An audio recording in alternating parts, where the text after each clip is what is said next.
আসছে।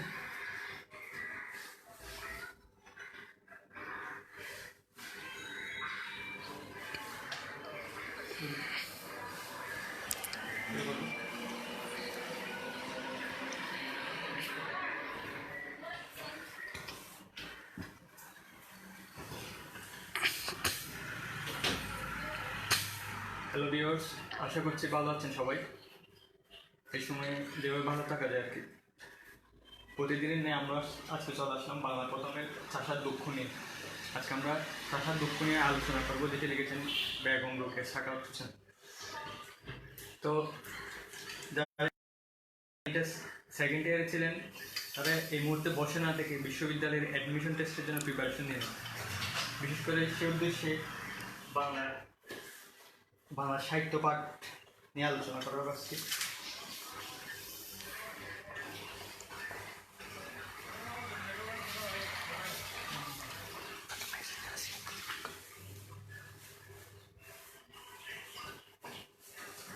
আসলে 3:30 সময় ক্লাস নেওয়ার কথা ছিল, যান্ত্রিক ত্রুটির কারণে আমরা নিতে পারিনি, লোডশেডিং থাকার কারণে।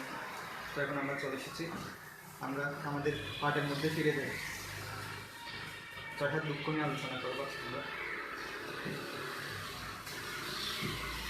শুরু করছি। চাষার দুঃখ, রোকেয়া সাখাওয়াত হোসেন। লেখক পরিচিতিটা দিয়ে শুরু করছি। রোকেয়া সাখাওয়াত হোসেন 1880 সালের মিঠাপুকুর থানার অন্তর্গত পায়রাবন্দ গ্রামে জন্মগ্রহণ করেন।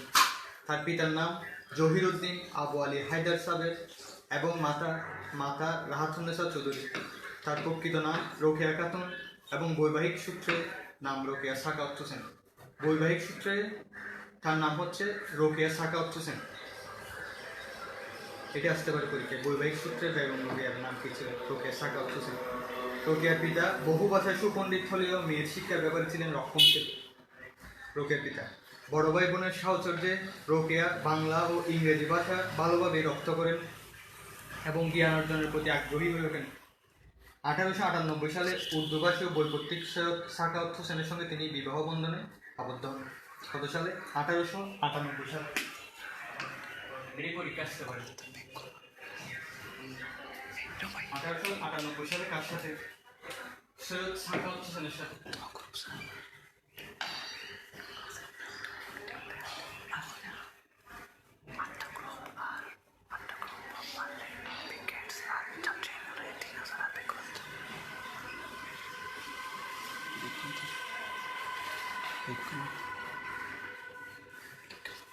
বিবাহ বন্ধন আবদ্ধ হন।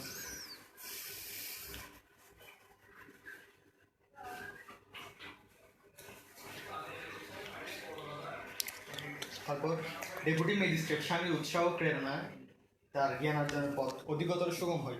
বিরূপ সমালোচনা ও নানাবিধ প্রতিবন্ধকতার মুখেও তিনি কখনোই নারী শিক্ষার লক্ষ্য থেকে সরে আসেননি, বরং পর্দা প্রথা ও শিক্ষাবিমুখ মুসলমান মেয়েদের শিক্ষার আলোয় আলোকিত করার জন্য বাড়িতে বাড়িতে ঘুরে ছাত্রী সংগ্রহ করেছেন। রোকেয়া বাংলা গদ্যের বিশিষ্ট শিল্পী।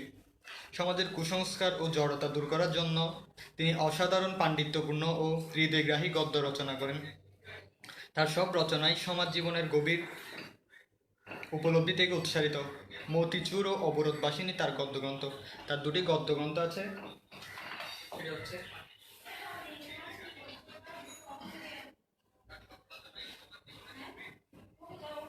মতিচুর ও অবরোধবাসিনী।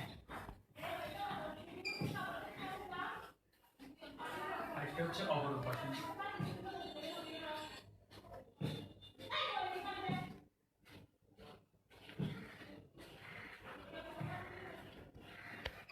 এই দুটো হচ্ছে তার গদ্যগ্রন্থ।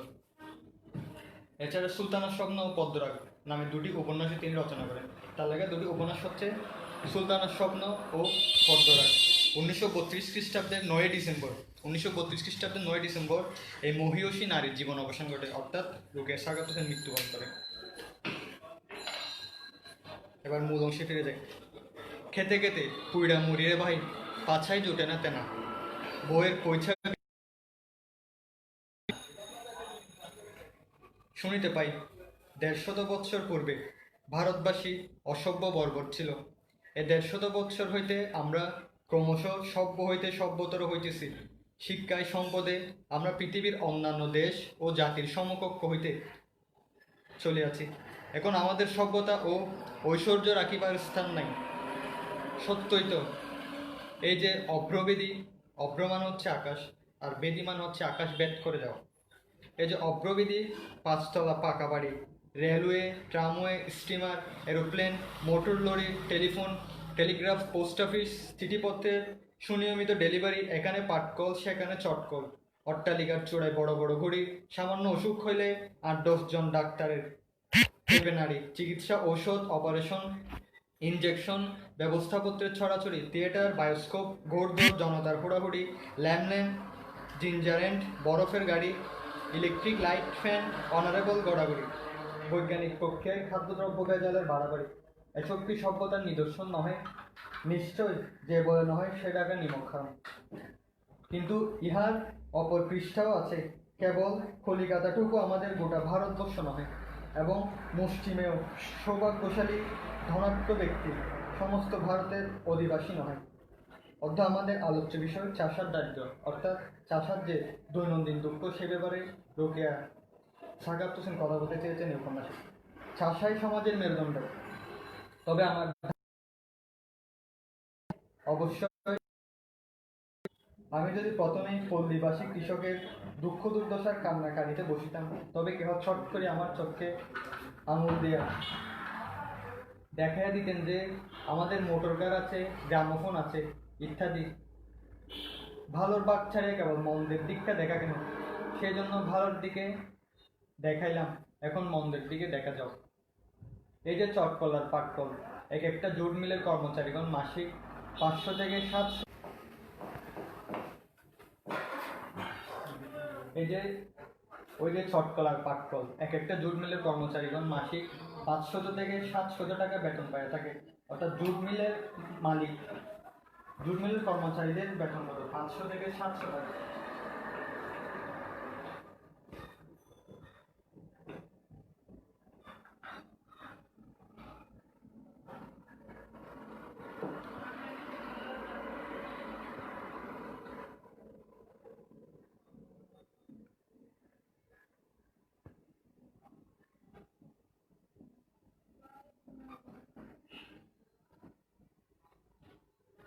এটা অনেকবার পরীক্ষা আসছে এবং আরো আসতে পারে, ইম্পর্টেন্ট লাগে। 500 থেকে 700 টাকা বেতন পায়া নবাবী হালে থাকে, নবাবী হাল চালে, কিন্তু সেই জুট পাট যাহার উৎপাদন করে তাহাদের অবস্থা এই যে পাছাই জুটে না থেনা। ইহা ভাবিবার বিষয় নহে কি আল্লাহ তাআলা এত অবিচার কিরূপে সহ্য করিতেছেন? সমগ্র ভারতের বিষয় ছাড়িয়া কেবল বঙ্গদেশের আলোচনা করিলেই যথেষ্ট হইবে। একটি চাউল পরীক্ষা করিলে হাড়ি ভরা ভাতের অবস্থা জানা যায়। আমাদের বঙ্গভূমি সুজলা সুফলা শস্য শ্যামলা, তবু চাষার উদরে অন্ন নাই কেন? ইহার উত্তর শ্রদ্ধাস্পদ রবীন্দ্রনাথ ঠাকুর দিয়াছেন, ধান্য তার বসুন্ধরা যায়। এই তো ভাগ্য। অভাগা চাষাকে, সে কেবল খেতে খেতে পুড়িয়া মরিবে, হাল বহন করিবে আর পাট উৎপাদন করিবে। তাহা হইলে চাষার ঘরে যে মোড়ায় ভরা ধান ছিল, গোয়াল ভরা গরু ছিল, উঠান ভরা মুরগি ছিল, এই কথার অর্থ কি? ইহা কি শুধুই কবির কল্পনা? না, কবির কল্পনা নহে, কাব্য উপন্যাসও নহে, সত্য কথা। পূর্বে অসুখ ছিল, এখন নাই। আরে, এখন যে আমরা সভ্য হইয়াছি, ইহাই কি সভ্যতা? সভ্যতা কি করিবে? ইউরোপের মহাযুদ্ধ সমস্ত পৃথিবীকে সর্বশান্ত করিয়াছে, তা বঙ্গীয় কৃষকের কথা কি? আমি উপযুক্ত উত্তরে সন্তুষ্ট হইতে পারি না, কারণ ইউরোপীয় মহাযুদ্ধ তো 7 বৎসরের ঘটনা। 50 বছর পূর্বেও কি চাষার অবস্থা ভালো ছিল? দু একটি উদাহরণ দেখাই। বাল্যকালে শুনিতাম টাকায় আধসের সরিষার তৈল ছিল, আর টাকায় 4 সের ঘৃত। এখন টাকায় আধসের সরিষার তৈল ছিল। তখনকার একটা গল্প এই। কৃষক কন্যা জমিরনের মাথায় বেশ ঘন ও লম্বা চুল ছিল, তার মাথায় 8 কোয়াটক তেল লাগিত। সেজন্য যেদিন জমিরন মাথা ঘষিত, অর্থাৎ যেদিন কৃষকের কন্যা মাথায় তেল দিত, সেদিন তাহার মা তাকে রাজবাড়ি লয়ে আসিত। আমরা তাকে তেল দিতাম, হাত অদৃষ্ট। এখন 2 ঘন্টা পয়সায় 1 সের তেল পাওয়া যেত। যখন 2 ঘন্টা পয়সায় 1 সের তৈল পাওয়া যেত, তখনও জমিরনের মতো কন্যার জন্য 1 পয়সার তেল জুটাইতে পারিত না। এই তো 30-35 বছর পূর্বে বিহার অঞ্চলে 200 খেসারির বিনিময়ে কৃষক পত্রিকন্যা বিক্রি হতো। এটি অনেক সময় আসে কৃষক পত্রিকন্যা কত সের খেসারির বিনিময়ে বিক্রি হতো, তো লিখতে হবে 200 খেসারির বিনিময়ে। 25 বছর পূর্বে উড়িষ্যার অন্তর্গত কণিকা রাজ্যের অবস্থা এই ছিল যে কৃষকেরা পখাল ভাতের সহিত লবণ ব্যতীত অন্য কোনো উপকরণ সংগ্রহ করিতে পারিত না। পখাল শব্দের অর্থ হচ্ছে বাংলা প্রচলিত ভাষায় পান্তা ভাত, যেটা পানিতে ভিজিয়ে রেখে খাওয়া হয়। শুটকি মাছ পরম উপাদেয় ব্যঞ্জনা বলিয়া পরিগণিত হইত। তখন সেখানে টাকায় 25-26 সের চাল ছিল। সাতবায়া নামক সমুদ্র তীরবর্তী গ্রামের লোকেরা পখাল ভাতের সহিত লবণও জুড়াইতে পারিত না। এটি অনেক সময় আসে কোন সমুদ্র তীরবর্তী গ্রামের লোকেরা পখাল ভাতের সহিত লবণও জুড়াইতে পারিত না। উত্তর লিখতে হবে সাতবায়া নামক সমুদ্র তীরবর্তী গ্রামের লোকেরা। বিশেষ করে জ্ঞানমূলক MCQ আসতে পারে। তারা সমুদ্র জলে চাল দিয়া ভাত খাইয়া খাইত। রংপুর জেলার কোনো গ্রামের কৃষক এত দরিদ্র যে টাকায় 25 সের চাউল পাওয়া সত্ত্বেও ভাত না পাইয়া লাউ, কুমড়া প্রভৃতি তরকারি ও পাট শাক, লাউ শাক ইত্যাদি সেদ্ধ করে খাইত। অর্থাৎ তারা সবজি উৎপাদন করত, কিন্তু ভাতের অভাবে তাদের শুধুমাত্র সবজি খাওয়া লাগত। আর পরিধান করিত কি শুনিবেন? পুরুষেরা বহু কষ্টে স্ত্রী লোকের জন্য 8 হাত কিংবা 9 হাত কাপড় সংগ্রহ করিয়া নিজেরা কফিন ধারণ করিত। কফিন মানে হচ্ছে এক ধরনের কাপড়, এক ধরনের খোলা কাপড়, যেটা সাধারণত কৃষকরা পেঁচিয়ে মাটির মধ্যে কাজ করতে, যেটাকে বলা হয় কফিন। আর পরিধান করিত কি শুনিবেন? পুরুষেরা বহু কষ্টে স্ত্রী লোকদের জন্য 8 হাত কিংবা 9 হাত কাপড় সংগ্রহ করিয়া নিজেরা অর্থাৎ কৃষকরা কৌপিন ধারণ করিত। শীতকালে দিবাভাগে মাঠে মাঠে রৌদ্রে যাপন করিত। রাত্রিকালে শীত অসহ্য বোধ হলে মাঝে মাঝে উঠিয়া পাটখড়ি জালে আগুন পোহাইত। বিচারীরা পোয়ারকোল শয্যায় শয়ন করিত, অর্থাৎ পোয়ারকোলের উপর মাথা রেখে তার রাত্রি কাটাত। অথচ এই রংপুর প্রসিদ্ধ ছিল। সুতরাং দেখা যায় ইউরোপীয় মহাযুদ্ধের সহিত চাষার দারিদ্র্যের সম্পর্ক অতি অল্প। যখন টাকায় 25 সের চাউল ছিল, তখনও তাহারা পেট ভরিয়া খাইতে পায়নি। এখন টাকায় 3 থেকে 4 সের চাউল হওয়ায়ও তাহারা অর্ধানুশনে থাকে। এই কঠোর মোহিতে চাষা এসেছে শুধু সইতে, আর মর্মরের ব্যথা লুকায় মরমে, জঠর অনল লোহিতে। 25-30 বছর পূর্বের চিত্র তো এই। তবে মাড়াই ভরা ধান ছিল, গোয়াল ভরা গরু ছিল, ঢাকা মসৃণ কাপড় ছিল ইত্যাদি কোন সময়ের অবস্থা? মনে হয় অন্তত শতাধিক বৎসর পূর্বের অবস্থা, যখন কৃষক রমণী স্বহস্তে চরকায় সুতা কাটিয়া বাড়ি শুদ্ধ সকলের জন্য কাপড় প্রস্তুত করিত।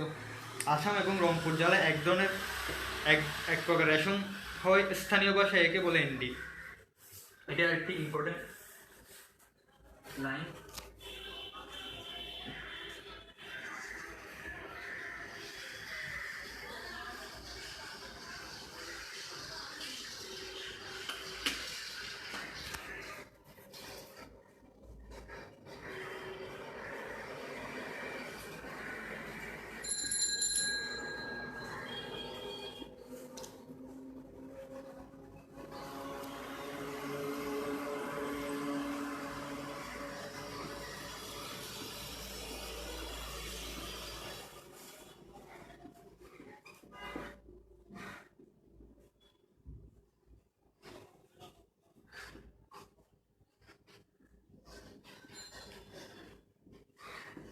স্থানীয় ভাষায় হবে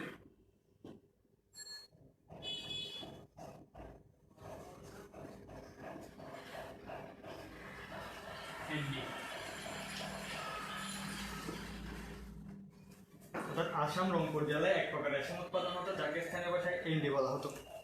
এটি অনেক সময় পরীক্ষা আসে, আমাদের সময় অনেকবার এসেছিল। এন্ডি রেশমের পোকা প্রতিপালন ও তাহার গুটি হইতে সুতা কাটা অতি সহজ সাধ্য ব্যাপার। এই শিল্প তদ্দেশবাসিনী রমণীদের একচেটিয়া ছিল। তাহারা উহার বাড়ি দেখা করিতে যাইবার সময় ঠেকো হাতে লইয়া, ঠেকো হচ্ছে সাধারণত সুতা কাটার যন্ত্র এক প্রকার, ঠেকো হাতে লইয়া সুতা কাটিতে কাটিতে বেড়াইতে যাইত। এন্ডি কাপড় বেশ গরম এবং দীর্ঘকাল স্থায়ী হয়। ইহা ফ্লানেল হইতে কোনো অংশে নুন নহে, অর্থাৎ কোনো অংশে কম নহে, অথচ ফ্লানেল অপেক্ষা দীর্ঘস্থায়ী। একখানি এন্ডি কাপড় অবাধে 40 বছর টেকে। এই যে এই এন্ডি কাপড় একটানা 40 বছর টিকে, 40 বছর টিকে থাকে একটানা।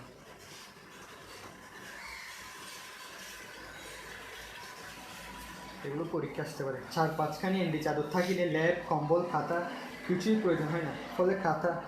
ফলকথা সেকালে রমণীগণ হাসিয়া খেলিয়া বস্ত্র সমস্যা পূরণ করিত। সুতরাং তখন চাষা অন্য বস্ত্রের কাঙাল ছিল না, কিন্তু তখন কিন্তু সে অসভ্য পর্বত ছিল।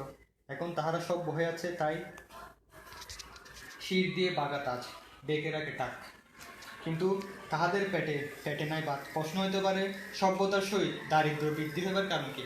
অর্থাৎ উন্নতি হচ্ছে কিন্তু তারপরেও দারিদ্র্য বৃদ্ধি পাচ্ছে কেন? কারণ যেহেতু আপাত সুলভ মূল্যে বিবিধ রঙিন মিহি কাপড় পাওয়া যায়, তবে আর সরকার লইয়া ঘর করিবে কেন? বিচিত্র বর্ণের জুট ফ্লানেল থাকিতে বর্ণহীন এন্ডি বস্ত্র ব্যবহার করিবে কেন? পূর্বে পল্লীবাসিনীগণ খাট প্রস্তুত করিয়া কাপড় কাচিত।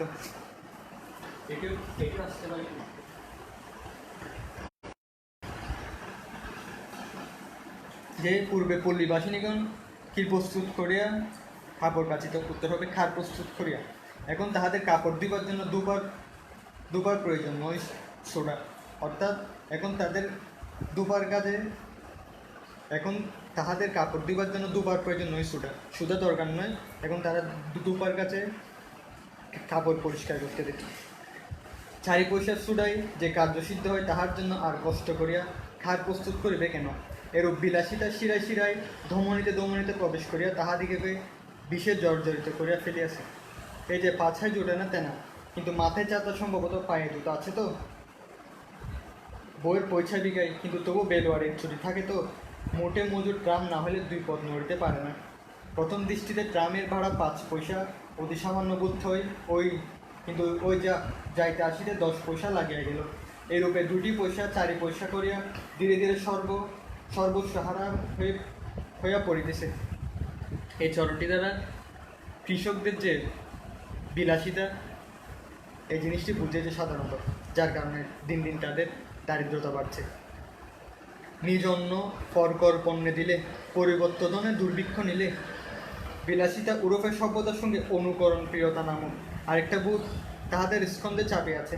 অর্থাৎ বিলাসিতার সঙ্গে সঙ্গে আরেকটি জিনিস অনুকরণ প্রিয়তা নামক একটি বোধ তাহাদের স্কন্ধে চাপে আছে। এটি একটি ইম্পর্টেন্ট স্বভাব। তাহাদের আর্থিক অবস্থা সামান্য একটু সচ্ছল হইলেই তাহারা প্রতিবেশী বড় লোকদের অনুকরণ করিয়া থাকে। তখন চাষার বৌজির যাতায়াতের জন্য সোয়ারি চাই, ধান বানিবার জন্য ভাড়ানি চাই ইত্যাদি। এরূপ বুড়ি দৃষ্টান্ত আছে। সর্বঙ্গে ব্যথা, ঔষধ দিব কোথা, আর এ বঙ্গের শতশিকা কে করিবে গণনা?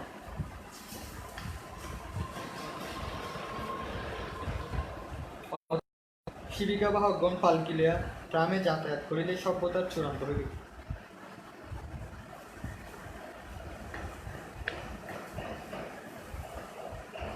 আবার মজা দেখুন, আমরা তো সুসভ্য হইয়া এন্ডি কাপড় পরিত্যাগ করিয়াছি, কিন্তু ওই এন্ডি কাপড়ই আসাম সিল্ক নামে অভিহিত হইয়া কোট, প্যান্ট ও স্কার্ট রূপে ইউরোপীয় নরনারীদের বরঙ্গে শোভা পাইতে লাগিল।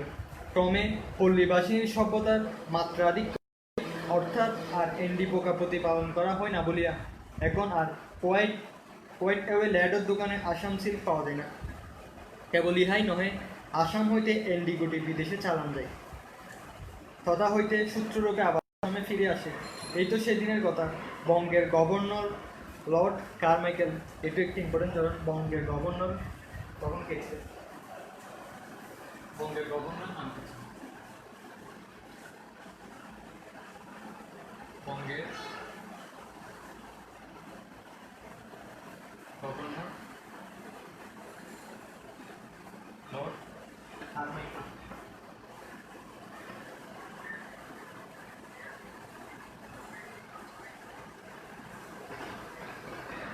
এটিও মনে রাখতে হবে।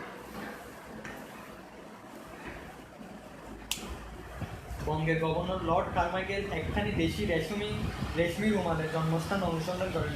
কেহই বলতে পারিল না সেরূপ রুমাল বোধের প্রস্তুত, কিন্তু লর্ড কারমাইকেল ইংরেজ বাচ্চা সহজে ছাড়িবার পাত্র নহে। তিনি রুমালটার জন্মভূমি আবিষ্কার করিয়া ফেলিলেন। পূর্বে মুর্শিদাবাদের কোনো গ্রামে ওইরূপ রেশমি রুমাল প্রস্তুত হইত, এখন আর হয় না, কারণ সে গ্রামের লোকেরা সুসভ্য হয়ে আছে। ফলকতা সভ্যতা বিস্তারের সঙ্গে সঙ্গে দেশি শিল্পসমূহ ক্রমশ বিলুপ্ত হয়েছে। সুখের বিষয়, সম্প্রতি পল্লী গ্রামের দুর্গতির প্রতি দেশবন্ধু নেতৃবৃন্দের দৃষ্টি পড়িয়াছে। কেবল দৃষ্টিপাতে যথেষ্ট নহে, চাষার দুঃখ যাহাতে দূর হয়, সেজন্য তাহাদিগকে বিশেষ চেষ্টা যত্ন করিতে হবে। আবার সেই মাড়াই বড় ধান, টাকা, মসলিন ইত্যাদি লাভ করিবার একমাত্র উপায় দেশি শিল্প, বিশেষত নারী শিল্পসমূহের পুনরুদ্ধার। জেলায় জেলায় পাটের চাষ কম করিয়া তৎপরিবর্তে কার্পাসের চাষ প্রচুর পরিমাণে হওয়া চাই, এবং চরকা ও এন্ডি সুতার প্রচলন বহু পরিমাণে হওয়া বাঞ্ছনীয়। আসাম ও রংপুর বাসিনী ললনাগণ এন্ডি পোকা প্রতিপালনে তৎপর হলে সমগ্র বঙ্গদেশের বস্ত্রক্লেশ লাঘব হবে। অর্থাৎ ঘরে ঘরে যদি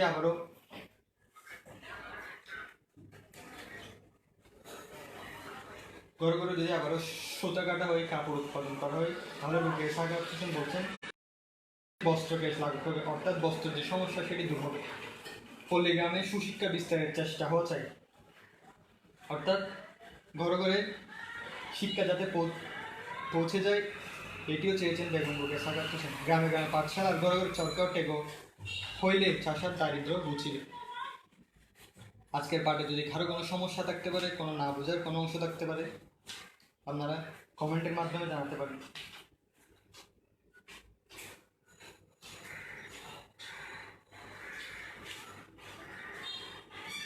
আমি শব্দার্থ টিকা করছি। ছেলে অর্থাৎ ছেলে বা সন্তান সন্ততির বোঝানো হচ্ছে পৈঠা, স্ত্রী লোকদের মণিবন্ধনের প্রাচীন অলঙ্কার। দানা, খাদ্যর্থে ছোলা, মটর, কলাই এসব শস্যকে দানা হয়। অগ্রবেদী, অগ্রত আকাশ, অগ্রবেদী অর্থ আকাশ বা মেঘ ব্যাখ্যারী, অর্থাৎ আকাশচুম্বী। ট্রামওয়ে, ট্রাম চলাচলের রাস্তা, রেলওয়ের মতো রাস্তা দিয়ে ট্রাম চলে, তবে তা অধিকতর হালকা। বাস চলাচলের রাস্তার ভিতরে ট্রামওয়ে থাকতে পারে। বায়োস্কোপ, চলচ্চিত্র, ছায়াছবি, সিনেমা। চাষা সমাজের মেরুদণ্ড। বাংলা কৃষি প্রধান দেশ। সুপ্রাচীন কাল থেকে অন্য কুটির শিল্পের মতো সামান্য বৃত্তি থাকলেও কৃষি এদেশের মানুষের জীবনযাপনের প্রধান বৃত্তি। এমনকি 20 শতকে পৃথিবীর কিছু দেশ যখন শিল্পে অসাধারণ সমৃদ্ধি লাভ করেছে, আমাদের দেশ তখনও কৃষি বিকাশকে সবচেয়ে প্রাধান্য দিচ্ছে। সুতরাং কৃষিতে দেশের মেরুদণ্ড, দেশের সন্দেহের অবকাশ নেই। পাঁচা জোটাতে না চরণটি ব্যাখ্যা করছে এখানে। পাট উৎপাদনকারী কৃষকদের চরম দারিদ্রের পরিচয় দিতে গিয়ে বেগম রোকেয়া সাখাওয়াত হোসেন প্রবাদটি ব্যবহার করেছেন। চটকল প্রতিষ্ঠার পর থেকেই পাটের চাহিদা ও কদর বেড়ে যায়। পাটকল শ্রমিকগণ পর্যাপ্ত মাসোহারা পেয়ে স্বাচ্ছন্দ্যে জীবনযাপন করতে থাকেন, কিন্তু যারা পাট উৎপাদন করতেন সেই কৃষকদের অবস্থা ছিল মানবেতর, অর্থাৎ কষ্টকর অনেক।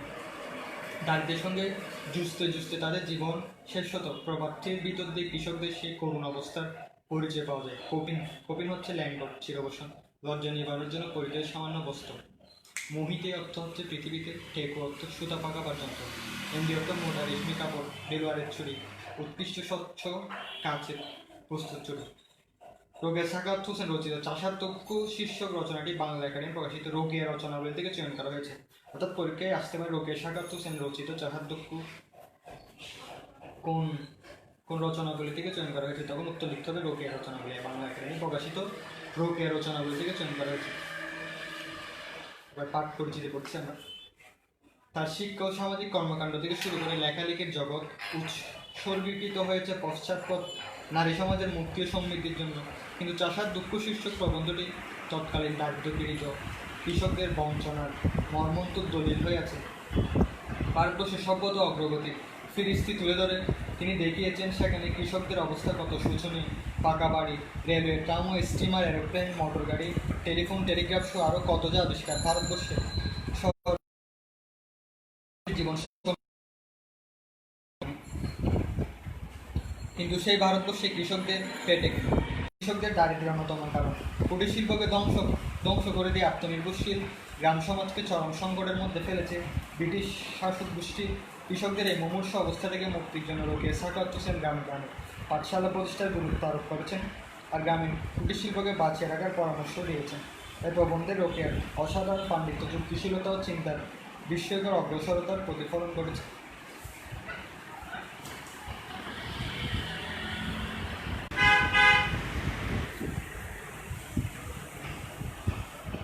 আমরা দেখতে পাচ্ছি কোনো কমেন্ট নেই, যেহেতু কমেন্ট নেই আশা করছি আপনারা বুঝতে পেরেছেন। Thank you for watching our video.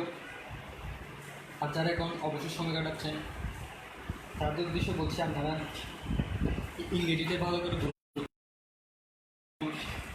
এই থাকার সময়গুলোতে বিশ্ববিদ্যালয়ে অ্যাডমিশন টেস্টের জন্য বেশি বেশি করে প্রিপারেশন নিন। আর অন্য সাবজেক্টের পাশাপাশি বাংলাটাও পড়া উচিত, যেহেতু বাংলারও একটা বড় অংশ বড় নাম্বার আসবে।